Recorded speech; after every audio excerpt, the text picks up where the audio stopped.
First question है मेरे प्यारे साथियों, वह चीज क्या कहलाती है जो कुछ स्थान घेरती है तथा जिसमें द्रव्यमान होता है। तो ये बताया था मेरे प्यारे साथियों, क्योंकि चैप्टर का नाम ही है पदार्थ, ठीक है। तो आपको बताया था पदार्थ का परिभाषा ये होता है जो कुछ भी स्थान को घेरता हो उसको हम लोग पदार्थ कहते हैं। तो इसका राइट आंसर मेरे प्यारे साथियों पदार्थ, ठीक है। हमारा अंदाज कुछ इसी प्रकार है, जो छोटा सा रहता है यहीं पे लिख देते हैं। सेकंड है मेरे प्यारे साथियों द्रव क्या है। तो द्रव का आपको परिभाषा लिखना है, तो चलिए आपको द्रव भी बता देते हैं फटाफट मेरे प्यारे साथियों, ठीक है। चलिए सेकंड का हम लोग आंसर लिखेंगे कुछ इस प्रकार, पदार्थ का वह शुद्ध रूप जिसकी एक निश्चित संरचना हो, जिसके स्पष्ट गुण हो, द्रव कहलाता है। मेरे प्यारे साथियों कोई एक निश्चित संरचना हो, जैसे त्रिभुज हम लोग जिस प्रकार बनाते हैं तो एक संरचना होता है, वृत्त जिस प्रकार बनाते हैं तो हम लोग एक संरचना होता है, तो उसी प्रकार एक निश्चित संरचना हो जिससे और स्पष्ट गुण हो, वो द्रव कहलाता है। चलिए थर्ड नंबर क्वेश्चन है मेरे प्यारे साथियों, क्या चीनी एक द्रव है। तो जी हाँ, इसका लिख सकते हैं हाँ, चीनी क्या है मेरे प्यारे साथियों द्रव है। चलिए चौथा नंबर देखिए, पदार्थ की विभिन्न अवस्थाओं के नाम लिखिए। तो हम लोग जानते हैं मेरे प्यारे साथियों पदार्थ के कितने होते हैं, तो तीन, मुख्य रूप से तीन। देखिए चौथा का आंसर होगा पदार्थ के तीन रूप होते हैं, ठोस रूप में, द्रव रूप में और गैस रूप में। ये मेरे प्यारे साथियों हम लोग अपना शरीर से भी कर सकते हैं। जैसे ठोस तो हम लोग के क्या होता है, हड्डी, दांत, ये सब ठोस रूप में हो गया। द्रव तो द्रव में मेरे प्यारे साथियों रक्त आ जाता है, ठीक है। और गैस तो गैस जो हम गैस के रूप में लेते हैं, ठीक है। तो पदार्थ के तीन रूप होते हैं, कौन कौन, ठोस, द्रव और गैस। चलिए 5 नंबर में प्रश्न, पदार्थ द्वारा अधिकृत स्थान क्या कहलाता है, ठीक है। तो इसका राइट आंसर होगा प्रश्न आयतन, ठीक है। 5 का आंसर हो जाएगा आयतन, नोट कर लीजिएगा आप लोग, आयतन। 6 नंबर देखिए, 10 डिग्री सेल्सियस पर जल की भौतिक अवस्था क्या होती है, ठीक है। तो देखिए मेरे प्यारे साथियों जब भी आपको, तो ये द्रव ही होगा, क्यों ये भी आपको बताते, क्योंकि 0 डिग्री सेल्सियस से शुरू होता है मेरे प्यारे साथियों, ये 100 डिग्री सेल्सियस पे जाके उबलता है। तो जो बीच में रहेगा वो क्या होता है मेरे प्यारे साथियों, द्रव ही होगा, क्योंकि यहाँ पे 10 डिग्री सेल्सियस की बात की गई है। तो ठीक है, तो इसका राइट आंसर होगा द्रव। 7 नंबर क्वेश्चन हम लोग का मेरे प्यारे साथियों, अंतरा अणु का स्थान से आप क्या समझते हैं, ठीक है। तो चलिए फटाफट हम लोग जान लेते हैं 7 का राइट आंसर। देखिए 7 का आंसर लिखेंगे हम लोग कि पदार्थ के कणों के बीच रिक्त स्थान को अंतरा अणु का स्थान कहते हैं। ये कौन सा स्थान होता है, तो रिक्त स्थान। देखिए ये पदार्थ हो गया मेरे प्यारे साथियों, ठीक है, और जो बीच में रिक्त स्थान है उसी को हम लोग कहते हैं अंतरा अणु का स्थान, ठीक है। अब चलिए, और 8 नंबर देखिए उसी चीज का है, सेम टू सेम, अंतरा अणु आकर्षण बल क्या है। तो बस यही लिखेंगे मेरे प्यारे साथियों कि पदार्थ के कणों के बीच रिक्त स्थान नहीं, आपस में देखिए ये जो मेरे प्यारे साथियों मजबूती से अगर बंधे होते हैं तो वो अंतरा अणु आकर्षण बल कहलाते हैं, एक दूसरे से जुटा हुआ। तो 8 का भी आंसर इसी का प्रकार से हो जाएगा, ठीक है। चलिए लिख लीजिएगा आप लोग। 9 नंबर में प्यारे साथियों, ठोस पदार्थ में बहाव क्यों नहीं होता है। ठोस पदार्थ में प्यारे साथियों बहाव क्यों नहीं होता है। तो चलिए इसका भी आंसर जान लेते हैं 9 नंबर का, कि ठोस पदार्थ के कण इतनी मजबूती परस्पर बंधे रहते हैं कि ये बिना बाधा के एक दूसरे के ऊपर से फिसल नहीं सकते। ठोस है मेरे प्यारे साथियों तो वो आपस में मजबूती बंध से, ठीक है, बंधे होते हैं, जिसके कारण एक दूसरे से ऊपर से फिसल नहीं सकते हैं, ठीक है। उसी का कहता है बहाव, फिसलना को कहते हैं बहाव।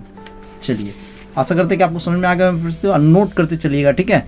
अभी तक आप चैनल को सब्सक्राइब नहीं किया तो चैनल को सब्सक्राइब कर दीजिए, क्योंकि क्लास 10th में आपकी पूरी ज़रूरत हर चैप्टर का वीडियो बन के अपलोड है मेरे प्यारे साथियों। आप लोग काफ़ी ज़्यादा प्यार भी दे रहे हैं और इस वीडियो पर भी आप लोग दीजिएगा, आशा तो यही है। चलिए मेरे प्यारे साथियों 10वां नंबर देखिए, ठोस पदार्थ पर ऊष्मा का क्या प्रभाव पड़ता है, ठीक है। तो चलिए इसका भी आंसर लेके आ गए हैं। कोई चीज़ ठोस है, जैसे लोहा ले लिए मेरे प्यारे साथियों, अगर ठोस है उसको अगर ऊष्मा देंगे तो वो क्या होगा, पिघलेगा। तो उसी प्रकार उसमें लिखना था इसमें कि ऊष्मा के प्रभाव से ठोस कणों की ऊर्जा बढ़ जाती है और ये कण अपने विराम स्थान के चारों ओर कंपन करने लगते हैं, ठीक है। बिल्कुल अपना भाषा में एक बार लिखिएगा, 2 बार रीड कीजिएगा, आपको याद हो जाएगा।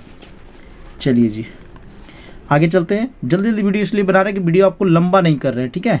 उस प्रक्रिया का नाम बताइए जिसमें किसी दूषित वस्तु को दुर्गंध उसके चारों और वायु में फैल जाता है, ठीक है। तो इसका राइट आंसर होगा मेरे प्यारे साथियों, देखिए इसको हम लोग कह सकते हैं विसरण, विसरण में।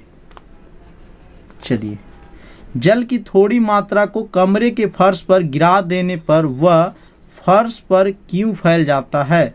जल आप देखेंगे मेरे प्यारे साथियों कमरे थोड़ी सी मात्रा में, ठीक है, कमरे के फर्श पर यानी नीचे हम लोग जल अगर गिरा देते तो फैलते चला जाता है, इसके पीछे क्या कारण है, यही आपसे पूछा जा रहा है। ठीक है मेरे प्यारे साथियों 12 नंबर का। तो 12 का आंसर हम लोग लिखेंगे मेरे प्यारे साथियों कि द्रव पदार्थों में बहने की प्रवृत्ति पाई जाती है। जितने भी द्रव होते हैं जैसे तेल हो गया, ठीक है, पेट्रोल, कोई भी तेल ले लिए, पानी ले लिए, जितने भी द्रव हैं उसमें मेरे प्यारे साथियों बहने की प्रवृत्ति होता है। और अंतरा अणु का आकर्षण बल कमजोर होते हैं और ये आपस में मजबूती बल से नहीं बंधे होते हैं, कमजोर बल से बंधे होते हैं, जिसके कारण बहाव की गुण आ जाती है और वो तेज से क्या होता है, बहाव होने लगता है। यही कारण मेरे प्यारे साथियों लिख लीजिएगा, सिंपल है आपको। चलिए आगे चलते हैं हम लोग। 13 नंबर देखिए मेरे प्यारे साथियों 10 डिग्री सेल्सियस है और 25 डिग्री सेल्सियस में किस ताप पर जल का वाष्पन अधिक होगा? तो जरूरी स्वाभाविक है, जितने ज़्यादा तापमान रहेगा उतना ज़्यादा वाष्पन होगा, क्या जी, वाष्प के रूप में निकलेगा। तो 25 डिग्री सेल्सियस इसका राइट आंसर होगा 25 डिग्री सेल्सियस। 14 नंबर देखिए किसी द्रव के क्वथनांक पर वायु के दाब का क्या प्रभाव पड़ता है? तो इसको भी आपको बता देते हैं फटाफट, ठीक है। चलिए देखिए सभी को लिखे मेरे प्यारे साथियों, तो काफ़ी ज़्यादा मेहनत लगता है, तो आपका फर्ज बनता है सिर्फ क्या, 2 ही फर्ज बनता है। एक तो चैनल को सब्सक्राइब कर दीजिए और दोस्तों के पास शेयर कर दीजिए, इसके अलावा आप कुछ मत कीजिए।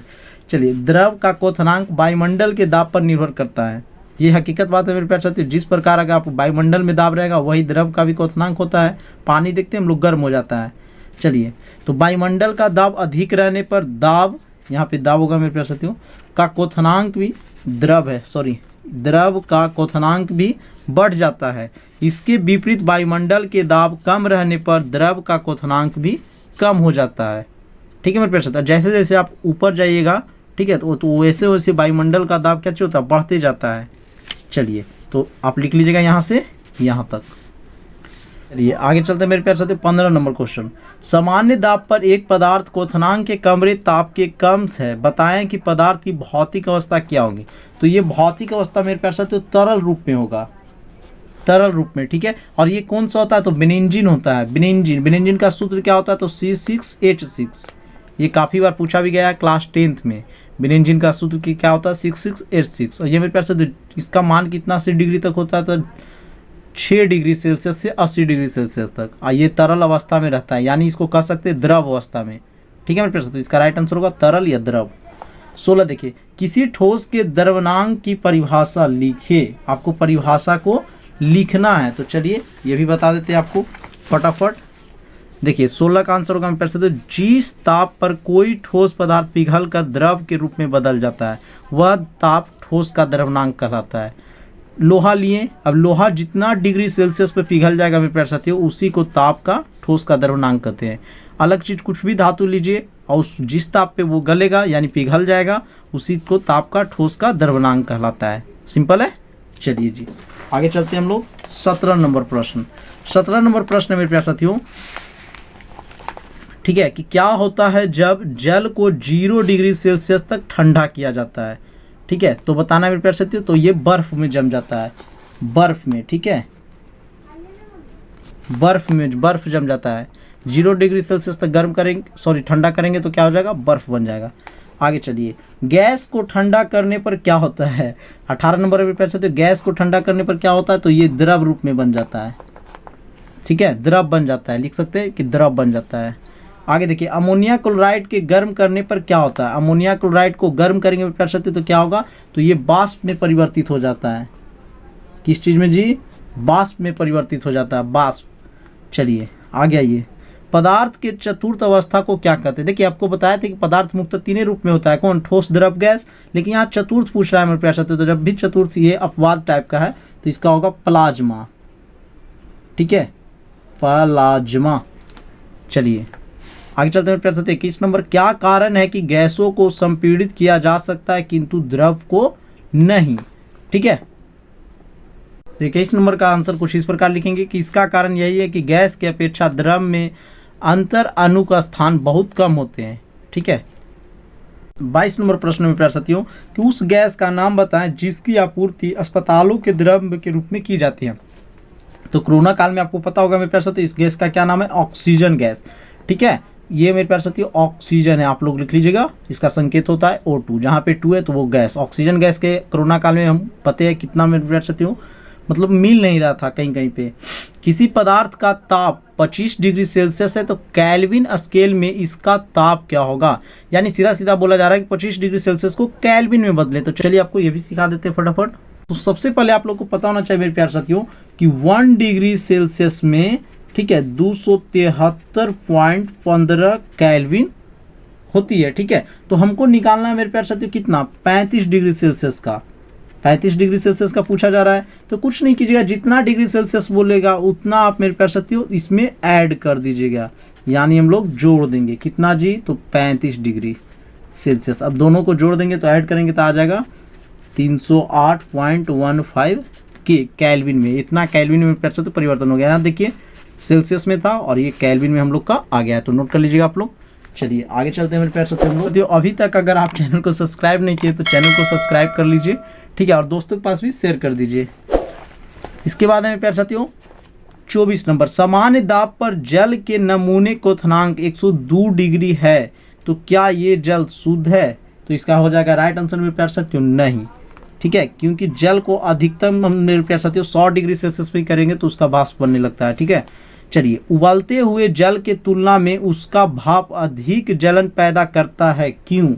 ठीक है, तो देखिए भाप का ताप मेरे प्यारे साथियों उबलते हुए जल से अधिक तापमान होता है। जैसे आप देखते हैं चावल कभी बन रहा होगा घर पे, एक अचानक निकालते हैं तो उससे जो मेरे प्यारे साथियों भाप निकलता है उससे हाथ जल जाता है।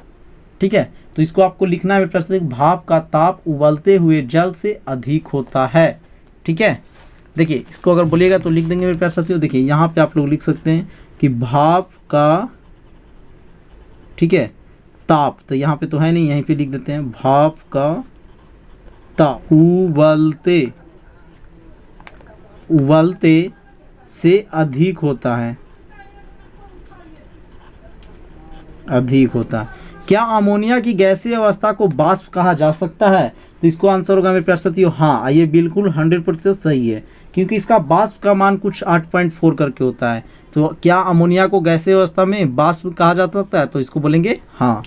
फिर देखिए 27 नंबर, एक ऐसी सामान्य पदार्थ का नाम लिखें जिसे गर्म या ठंडा करने पर उसकी अवस्था में परिवर्तन नहीं होती है। तो इसका राइट आंसर मेरे प्यारे साथियों अमोनिया, ये अमोनिया ही होगा। कितना, इसको जल बताते हैं लेकिन जल नहीं होगा, जल रॉन्ग हो जाएगा।